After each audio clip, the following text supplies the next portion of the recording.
आज के इस वीडियो में मैं बात करने वाला हूं कुर्मी और सैंथवारों की उत्पत्ति तथा उपाधियों के प्रारंभ पर। कुर्मियों की उत्पत्ति कैसे हुई, सैंथवारों की उत्पत्ति कैसे हुई और उपाधियों का प्रारंभ कैसे हुआ। जैसे आजकल आप लोगों ने देखा होगा कि कई जातियां हैं जो राय, राव, साह, शिंग ये इस्तेमाल करती हैं। तो इन्होंने ये इस्तेमाल करना कब से प्रारंभ किया और क्यों किया, ये भी मैं आपको इस वीडियो में बताने वाला हूं। आप लोग इस वीडियो को पूरा देखो क्योंकि इस वीडियो में आपको बहुत ही अच्छी जानकारी मिलने वाली है। तो आइए वीडियो की शुरुआत करते हैं। तो वीडियो की शुरुआत यहां से करेंगे, कुर्मी और सैंथवारों की उत्पत्ति तथा उपाधियों का प्रारंभ। सबसे पहले ऐतिहासिक स्रोत की बात करते हैं कि ये मैंने जो जानकारी है वो कहां से ली है। ये जानकारी मैंने एक रिपोर्ट है जिसका नाम है investigation on the caste of morals of United Provinces in Bihar, doctor Chatterjee की है। ये बहुत ही अच्छी है, इससे मैंने ये जानकारी ली है और ये अंग्रेजी भाषा में है, तो इसका मैंने अनुवाद हिंदी में किया है। तो वो अनुवाद मैं आपको इस वीडियो में बताने वाला हूं। ये वीडियो आप लोगों के लिए बहुत ही इंपॉर्टेंट है। अगर आप कुर्मियों के बारे में जानना चाहते हैं, सैंथवारों के बारे में जानना चाहते हैं या उपाधियों के बारे में जानना चाहते हैं, तो इसमें आपको बहुत ही अच्छे से जानकारी मिलेगी। सबसे पहले बात करते हैं प्राचीन प्रमुख कबीलों के परिचय पर, जो कि बहुत ही महत्वपूर्ण तथ्य है।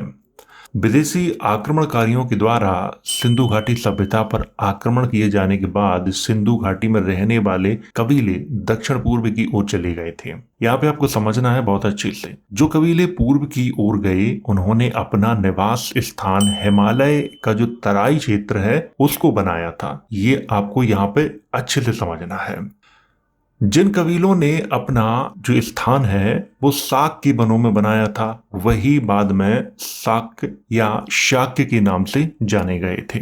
जिन कबीलों ने कोल अर्थात जामुन के जो वृक्ष हैं उनमें अपना निवास स्थान बनाया था, वह बाद में कोलीय कहलाए।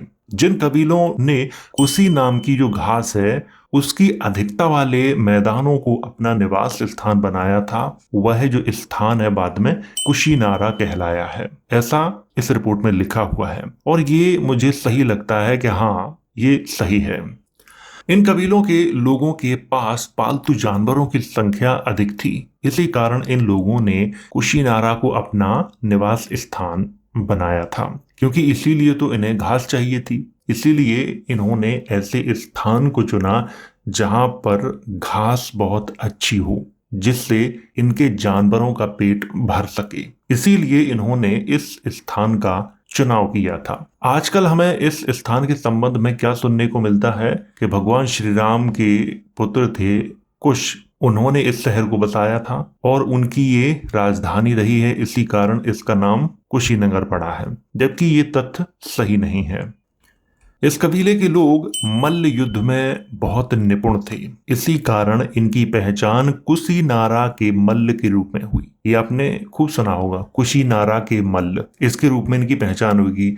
क्यों हुई? क्योंकि ये मल्ल युद्ध में बहुत अच्छी तरह से ये उसको जानते थे, इसीलिए ये कुशीनारा के मल्ल कहलाए।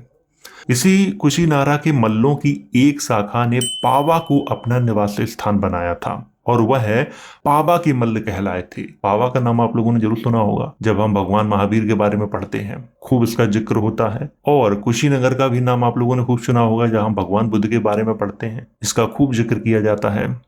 कौशल के राजा विदुडभ के द्वारा कपिलवस्तु पर किए गए आक्रमण से कुछ शाक्यों ने क्या किया था कि कपिलवस्तु को छोड़ के वो पिपली वन में जाके बस गए थे। बाद में वही जो शाक्य हैं वो पिपली वन के मौर्य कहलाए थे। इसकी जानकारी मैंने आपको एक वीडियो में और दी थी। तो यहाँ से जो शाक्य हैं वही मौर्य हैं, जो मौर्य हैं वही शाक्य हैं। इसीलिए स्वयं सम्राट अशोक ने भी खुद को बुद्ध का वंशज बताया है।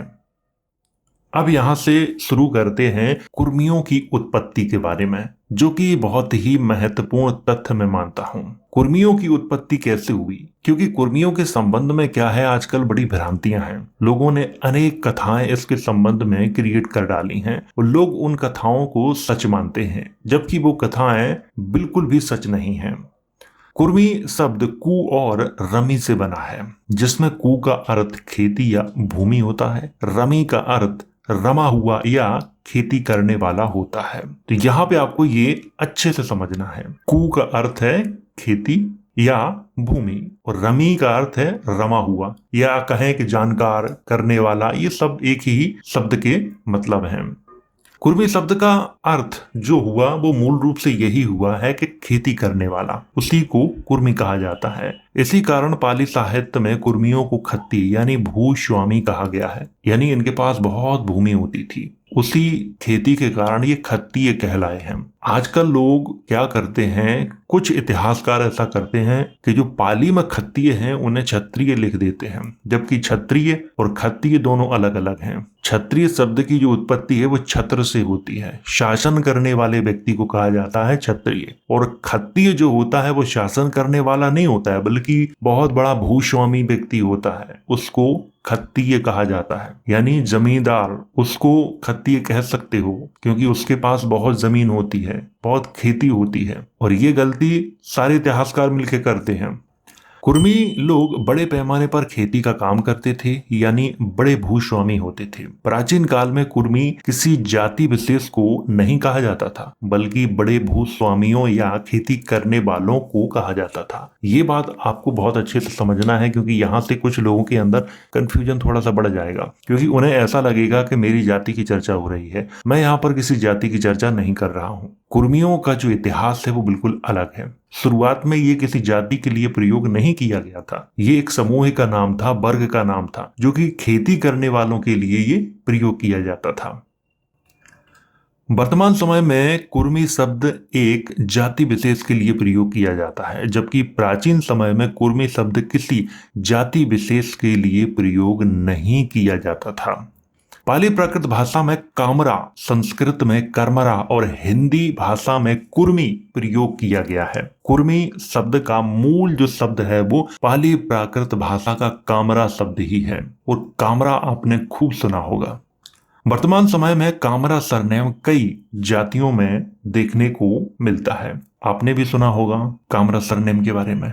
इसका अर्थ ये है कि आज जो शब्द हिंदी भाषा में कुर्मी के लिए प्रयोग किया जाता है, उसी शब्द का प्राचीन रूप है कामरा, जो मूलतः पाली प्राकृत भाषा का शब्द माना जाता है। यानी कुर्मी जो शब्द है ये ज्यादा पुराना नहीं है। पुराने समय में कामरा ही इस्तेमाल किया जाता था, और कामरा का ही रूप परिवर्तित हो के आज उसे कुर्मी कहा जाता है। लेकिन जो लोग आज कामरा सरनेम लगाते हैं वो पुराने शब्द का ही प्रयोग करते हैं, आज के शब्द का प्रयोग नहीं करते हैं, ये भी आपको समझना है।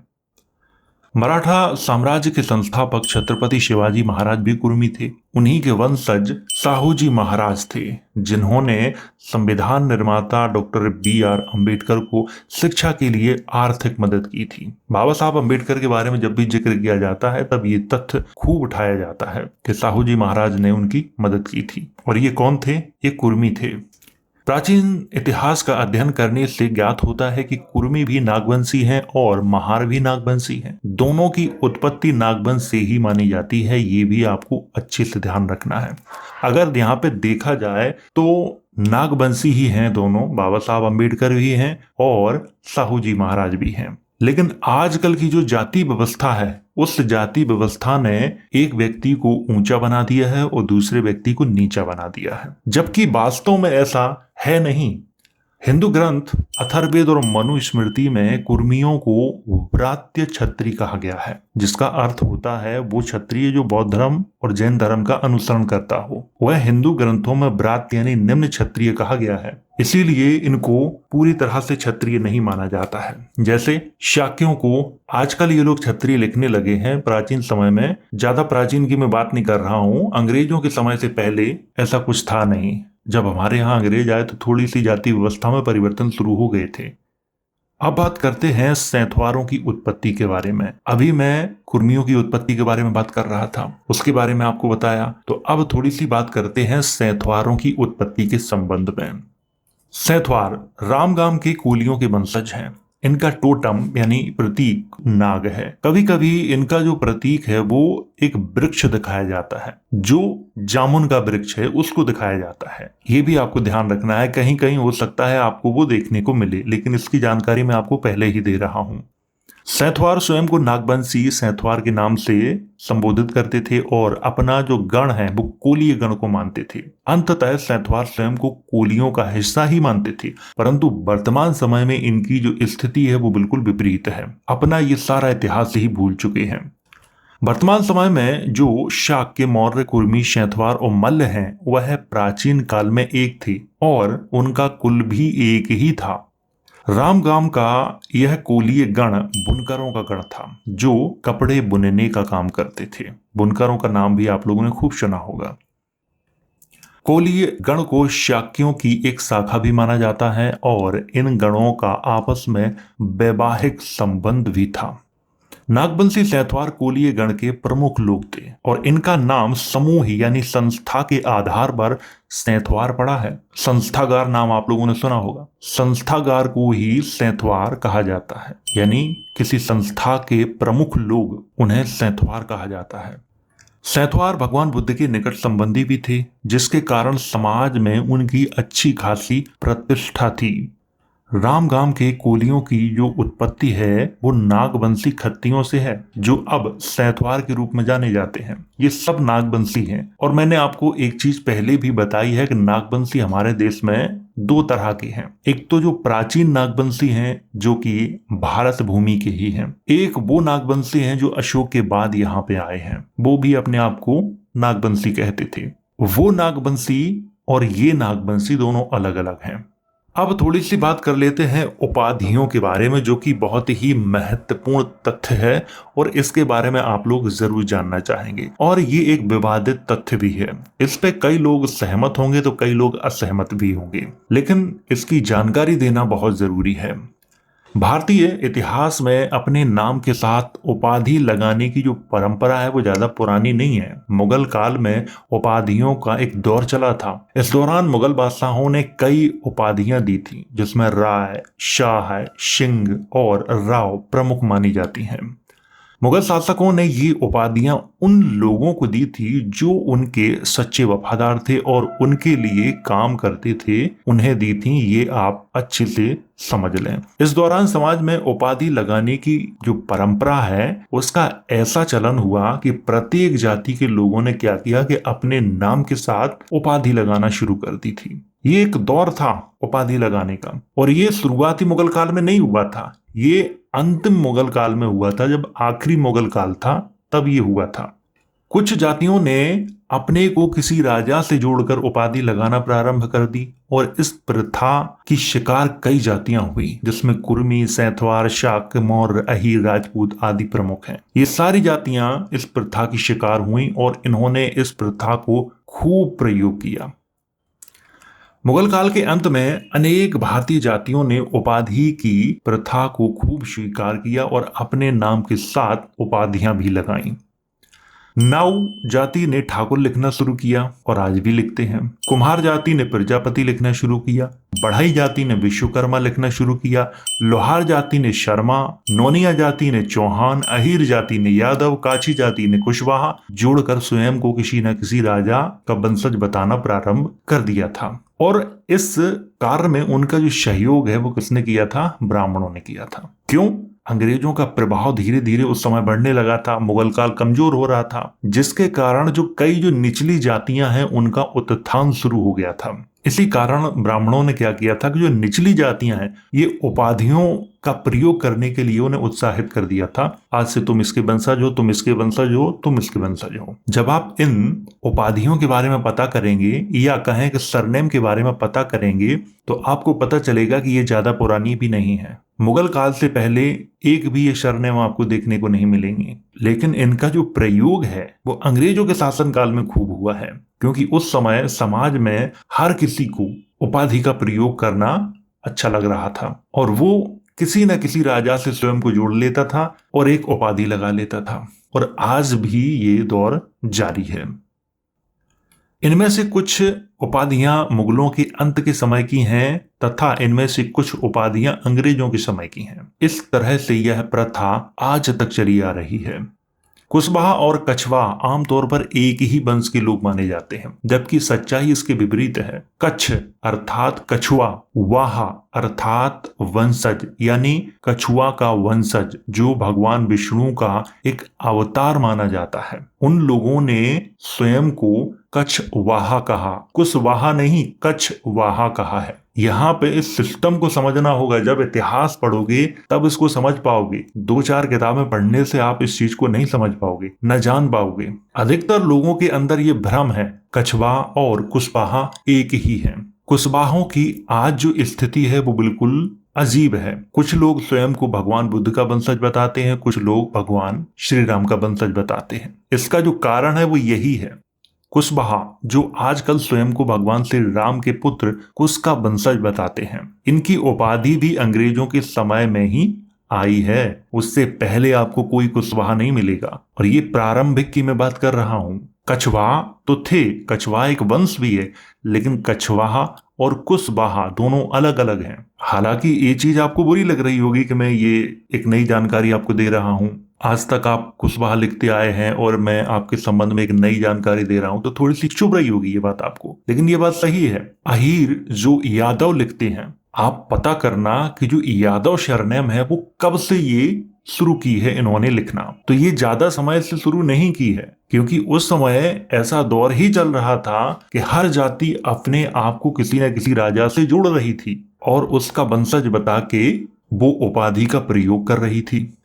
कुशीनगर का प्राचीन नाम क्या है? कुशीनारा है। यह नाम कुशी नाम के घास के आधार पर पड़ा है। प्रारंभ में जो कबीले यहाँ आकर बसे थे, उन्होंने ही इस स्थान का नाम कुशीनारा रखा था। आप जानते हो, इसके संबंध में भी न जाने कितनी भ्रांतियां लोगों के अंदर हैं। कुछ लोग ऐसा मानते हैं कि भगवान श्री राम के पुत्र थे कुश, उन्होंने इसे अपनी राजधानी बनाया था, उन्होंने यहाँ पर राज्य किया था, तो उनके ही नाम पर इसका जो नाम है कुशीनगर वो पड़ा हुआ है, ऐसा आजकल लोग सोचते हैं। जबकि सच्चाई ये है ही नहीं। कुशी नामक घास है जिसे अधिकतर लोग जानते भी हैं और कुशा घास भी कहते हैं, तो उसी कुशी घास के नाम पर ही इसका नाम कुशीनारा पड़ा है, किसी राजा के नाम पर नहीं पड़ा है। और विडंबना तो ये है कि इसके संबंध में एक कहानी भी मिलती है कि इस स्थान का नाम किसी राजा के नाम पर पड़ा है। बड़ी लंबी चौड़ी कहानियां हैं, मैंने खुद ही पढ़ी हैं वो। जबकि प्रमुख तथ्य, और आप रिसर्च करोगे तो ये तथ्य निकल के आता है कि इसका जो नाम है वो एक घास के आधार पर पड़ा है। आपने भी इस तथ्य के बारे में कहीं ना कहीं सुना होगा। और जब मैं किसी किताब से आपको पढ़ाता हूं तब वो मेरी रिसर्च नहीं होती है, वो मैं किताब से ही जानकारी दे रहा होता हूं। जब मैं आपको लिख के पढ़ाता हूं, जैसे ये है सामने, तब वो मेरी रिसर्च का हिस्सा होता है, क्योंकि मैं अपनी रिसर्च से जो महत्वपूर्ण पॉइंट हैं वो लिखता हूं और उन्हें पढ़ाता हूं। तो कई लोग कभी कभी ये भी कहने लगते हैं कि आप अपनी रिसर्च को शो क्यों नहीं कराते हो। इसके पीछे कारण ये है कि मैं थोड़ी सी चीजें आपको बताता हूं अपनी रिसर्च से, उसमें ही काफी लोगों को दिक्कत होने लगती है। तो मैं ये चाहता हूं कि धीरे धीरे आप सब कुछ जाने। एकदम से मैं बताऊंगा तो आप बर्दाश्त नहीं कर पाओगे उस चीज को, क्योंकि बचपन से आपने वो नहीं सुना है और एकदम से मैं आपको नई जानकारी दूंगा तो आपको ऐसा लगेगा कि ऐसा तो हो ही नहीं सकता। इसीलिए धीरे धीरे करके मैं सारे तथ्य आपको अच्छे से समझा दूंगा। तो उम्मीद है ये चीज आपको समझ में आई होगी।